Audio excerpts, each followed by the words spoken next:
Hi, I'm Kamna. I'm a sexuality expert. For the last couple of years, I've been studying sexual shame at Columbia University. And in the next few reels, I'm going to tell you everything I learned. Ish. So what is sexual shame? Sexual shame is negative feelings about your sexual identity, your sexual behavior, your sexual thoughts, values, expression. And they can come from you or they can come from the outside to you. And why is this so problematic? Well, shame, as we know, and this comes from Brené Brown's work, shame is different from guilt. Guilt is a feeling of, I did something bad. Shame is a feeling of, I am bad. And in that sense, shame is less adapted than guilt. Guilt can sometimes propel us to behave better or to treat people better or to elevate our game.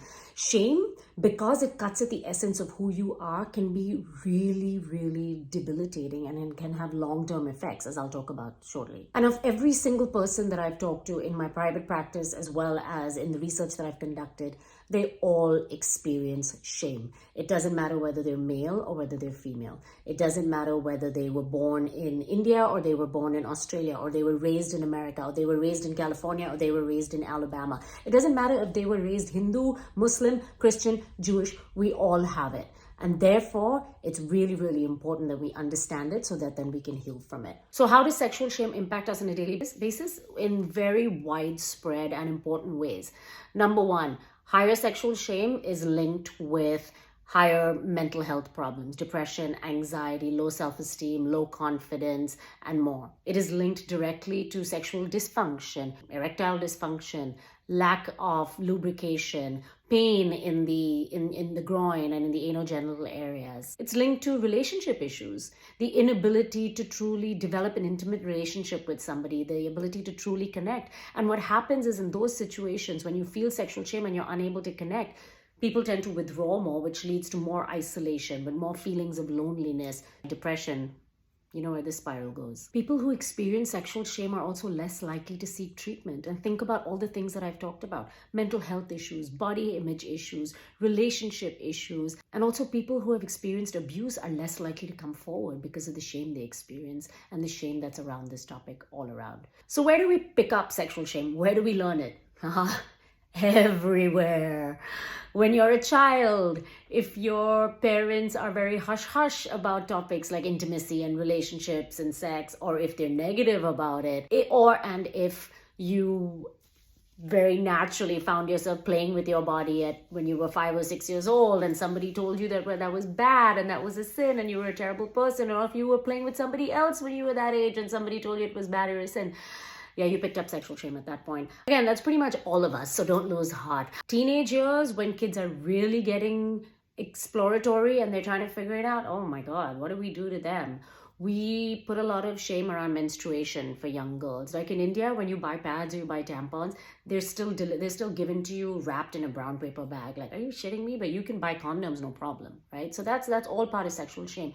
And the studies have actually shown that menstrual shame is linked to risk-taking behavior for girls when it comes to having sex, to not being able to advocate for their pleasure. It makes sense, right? That whole area is considered taboo. Through the media, girls are given the message that they need to constantly sexualize themselves, but not too much because then they become a whore. Remember the Madonna whore complex? I did a video on that. Go back and look. And men are not exempt to any of this as well. Very quickly in an adolescent boy's life, he is given the message that how much sex he has and how big his dick is really what the game is about. And that's how he goes about behaving.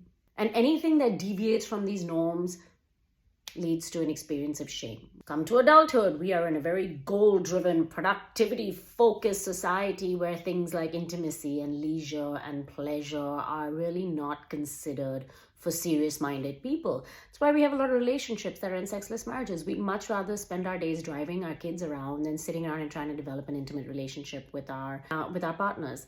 And once you get down into that spiral, it's like a muscle, right? You lose it and it's hard to get it back.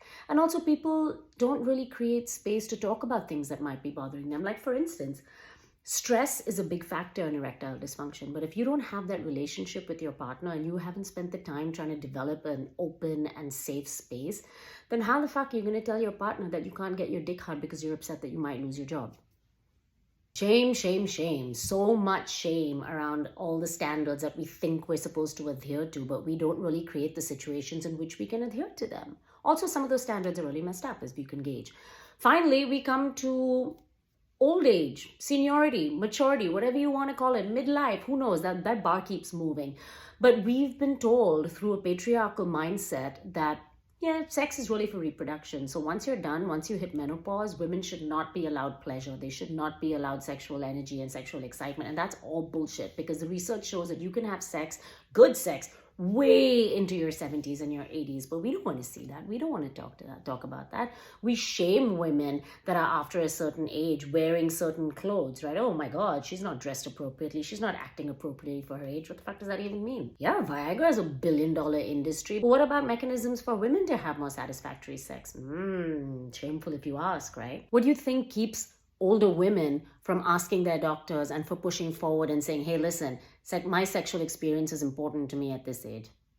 Yeah, it's our old friend shame. My point is that all these phases of our lives there's an undertone of sexual shame and this feeling that you need to adhere to a certain norm that might be set up by your society or by your religion or some other, I don't know, the Green Goblin, I don't fucking know, because obviously I don't buy into them. It comes from well-intentioned people. It comes from parents. It comes from teachers. It comes from religious authority figures. It comes from extended society. It comes from friends sometimes. So, like I always say, if you're an adult and you've made it this far, it is your responsibility to tease out the childhood values, beliefs, conversations that do not serve you anymore, that you not believe into, and you need to make new arrangements with yourselves, and therefore this conversation. So how do you eradicate sexual shame? I don't know. I haven't gone there yet. Just kidding, I have a thought coming up. And if you're interested in more sexual shame talk, follow me. And if you're not interested, follow me because I talk about other stuff as well. Cheers.